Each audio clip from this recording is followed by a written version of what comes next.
solo en Fouetté, el lugar en donde podemos ver la música y escuchar la danza, con Liliana Mascareñas.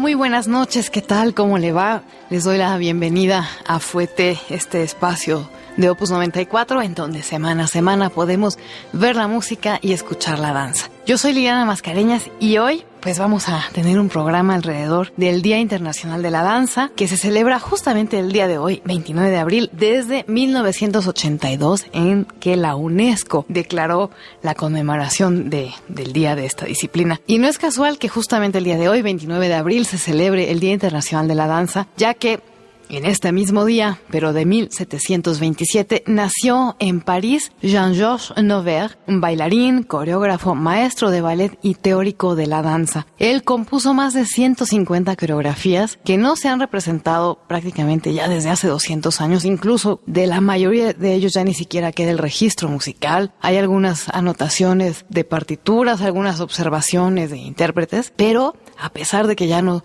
podemos tener al 100% de las obras de Noverre, su nombre sigue siendo de lo más significativo en la historia del ballet. Él es considerado el padre del ballet tal como lo conocemos en nuestros días. Noverre fue un reformador radical que rechazó el papel tradicional del ballet como una mera diversión decorativa en las óperas, ¿no? Recordemos que antes el ballet formaba parte de las funciones o de las presentaciones de ópera en donde se presentaban ballets a manera de intermedio o al final como para terminar la velada. Y Noverre, en cambio, percibía la posibilidad de representar en el ballet acciones dramáticas, describir pasiones, narraciones lógicas como en las obras de teatro. La danza, según él, debería ser expresiva. Danza de acción, más que técnica y virtuosa, era una danza de ejecución. Él proclamó que los coreógrafos deben revelar la naturalidad y conmover al espectador por medio de la pantomima, respaldada por el juego teatral.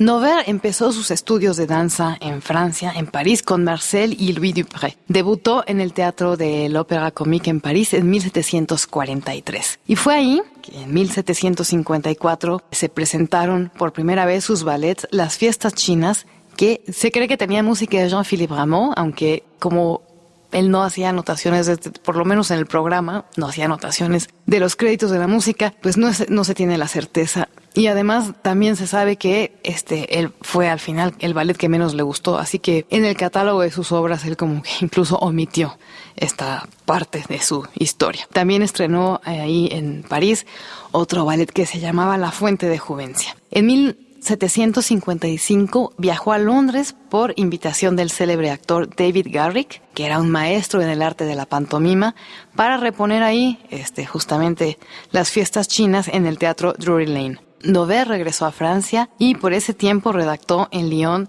pues la obra que lo trajera hasta nuestros días como el padre del ballet de acción, como el padre del ballet. Escribió este famoso tratado Cartas sobre la danza y sobre los ballets, que se publicó en Stuttgart finalmente en 1760, dedicado al duque Charles Eugène de Württemberg. Esta tesis acerca de la danza es, sin duda, una de las más influyentes jamás escritas. Y miren que se han escrito desde las escuelas reales de danza en Francia, de la Académie Royale de Musique. Ha habido todo tipo de escritos y tratados acerca de la danza, pero la de Noverre es la que se puede considerar que sigue vigente en nuestros días. En esta publicación, Noverre sustenta su filosofía de que la danza, al igual que la pintura, debe estar basada en la naturaleza. La danza, él dice, debería ser expresiva, una danza de acción más que técnica y virtuosa. Proclamó que los coreógrafos deben revelar la naturalidad y conmover al espectador por medio de la pantomima, respaldada por el juego teatral.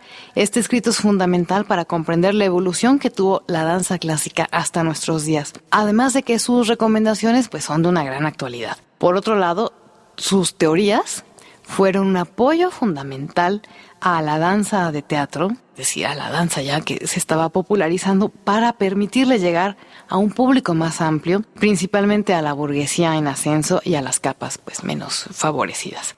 Esta afirmación la usaba como una contraposición a lo que en su época, en su opinión, por supuesto, constituía una degeneración del ballet como arte, al haberse convertido él mismo en juegos de artificio propios para contentar el ocio de la corte, siendo los pasos de ballet unas meras formas sin contenido, sin esencia. También Noverre es autor de un manuscrito sin fecha, titulado Teoría y práctica de la danza en general, de la composición de ballet, de la música, del vestuario y de las decoraciones que le son propias. Es decir, Noverre fue un teórico no solamente de la manera de moverse, de la manera de ejecutar, sino de todo el conjunto de elementos que conforman un ballet. Noverre tenía mucho cuidado con sus críticas respecto a la danza de su tiempo, pero las dirigía particularmente a la situación de la Ópera de París. En estas cartas sobre la danza y los ballets, criticaba también la organización jerárquica del ballet, rechazaba la máscara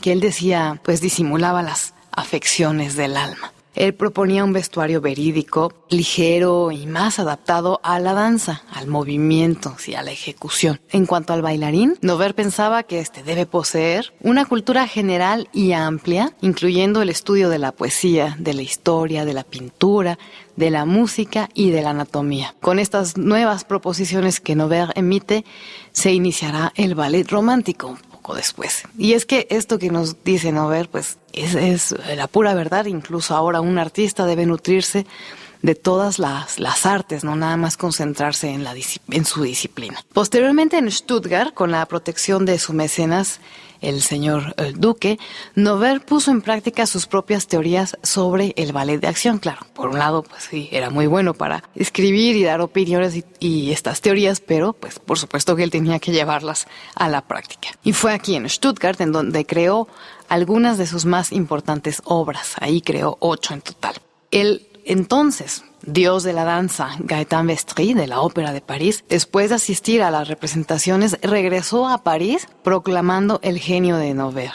2 poetas italianos, incluso, imagínense, con los ojos bañados en lágrimas, dijeron de él: actualmente es usted el Shakespeare del arte del ballet. Noverre decía que la danza tenía que contar una historia, no con la ayuda de palabras o arias o declamaciones, sino por sí mismas con el puro movimiento, el movimiento solo. Y por historia, no solo se refería pues a los ya tradicionales en ese momento cuentos cómicos o a los interludios ligeros y entretenidos. Él quería hacer ballets obscuros y serios acerca pues de incestos, de asesinatos, de traiciones, y de hecho más tarde haría ballets sobre la tragedia de Jasón y Medea, sobre las muertes de Hércules y Agamenón, sobre el mito de Alceste, de Ifigenia en Taurides, en fin. Y justamente vamos a escuchar algunos fragmentos de este ballet Alceste, que estrenara en 1771, según se tiene registrado. Hay que recordar que en la mitología griega, cuando Admeto, rey de Fera, solicitó la mano de Alceste, Pelias, para librarse de los numerosos pretendientes, declaró que le daría su hija a él solo si iba a su corte en un carro tirado por leones y jabalíes. Admeto logró hacer esto con la ayuda de Apolo. Sin embargo, Apolo pidió a cambio la vida de Admeto, o al menos la vida de alguien que pudiera ofrecerla por él. Tras pedir separadamente a su madre y a su padre, ya ancianos, que hicieran este sacrificio por él, Alceste misma se ofrece para salvar a su marido y muere. Poquísimo tiempo después, Admeto recibió a Heracles en su casa y le contó lo ocurrido. Compungido, bajó al Hades y trajo de vuelta a Alceste. Este ballet Noverre lo hizo de la mano de Gluck, y si bien no se tiene pues todo el registro de esta obra, ni siquiera el libreto completo, pues sabemos que hubo una estrecha colaboración entre ellos, y también que Noverre hizo algo que todavía no se usaba mucho, que fue poner, porque en esta obra de Gluck es una ópera, entonces pues obviamente hay cantantes, pero él puso en algunos momentos a los cantantes escondidos en las piernas laterales en lo que serían las piernas actualmente, para que no le robaran pues este brillo al momento de los bailarines. Vamos a escuchar 2 fragmentos de Gluck, la obertura, y un fragmento que se llama Ballet de los más dulces transportes. Y escucharemos a Sophie von Otter con los solistas barrocos ingleses y John Eliot Gardner.